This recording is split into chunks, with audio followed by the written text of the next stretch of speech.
দেখো বন্ধুরা মিষ্টিদির পোস্টটা দেখো জাস্ট। তো মিষ্টিদি এটা কি গান আছে একটু করো একটুখানি। আর গান করা যাবে না। মিষ্টিদি অ্যাকচুয়ালি তোমার এই যে পোস্টটা আমি কেন করতে বললাম যে হাতে যে সবুজ চুড়িটা দেখতে পাচ্ছি, তো এই সবুজ চুড়িটা কেন করেছে? সবুজ চুড়িটা পরেছি কেন? হ্যাঁ এটা জানার জন্য ভিডিও করেছো? হ্যাঁ হ্যাঁ। এটা শ্রাবণ মাস, এটা বাবার মাস। বাবার প্রতি অসংখ্য মানে কি বলবো, অসংখ্য মানুষের ভালোবাসা, তারপরে ভক্তি সবার থাকে, এটা আমারও আছে। আর সবার হচ্ছে মঙ্গলের জন্য এটা পরে আমিও পড়েছি।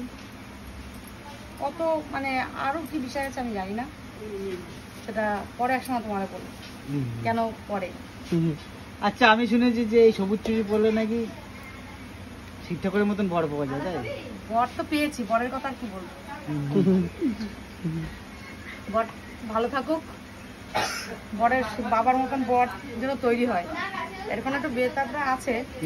এখন এই চুরি টুরি পরে যদি একটু বাবার মতন ঠান্ডা হয়। তো চলো ভালো থেকো, সুস্থ থেকো, সবাইকে নিয়ে পরিবার পরিজন নিয়ে। তো মিষ্টিদি কেন চুরি পড়েছে সেটা তো বুঝতে পারলে, ঠান্ডা করার জন্য। শ্রাবণ মাসে বাবার মতো মনে কি যে জল ঢালতে আছে। আমরা তো শ্রাবণ মাসে যাই না, আমরা তো এমনি সময় তো অনেক জল ঢালতে গিয়ে তো জল ঢাল আমরা প্রত্যেক বছর দিদি আমি। তো চলো ভাই।